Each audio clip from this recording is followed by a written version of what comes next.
We've all heard imitation is the sincerest form of flattery. But what happens when you become an imitation of your own imitation? That's what Alone in the Dark: The New Nightmare feels like to me, ironically, because this game is, in my opinion, the best in the series. But its acclaim comes at the cost of being compared to the game that it itself inspired.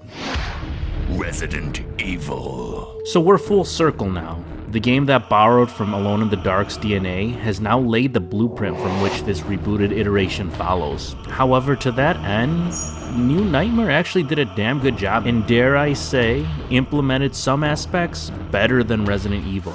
Vital to the game's atmosphere was the addition of a dynamic light source, whether it be a flashlight or just the lights themselves, which added a new dynamic when battling the creatures of the dark, or weakened when exposed to light. Perhaps the greatest improvement, though, was the attention to detail within the separate scenarios, similar to Resident Evil 2's zapping system between Leon and Claire. Here, both Edward and Aileen's scenario felt much more intertwined with unique enemies, puzzles, and locations to explore.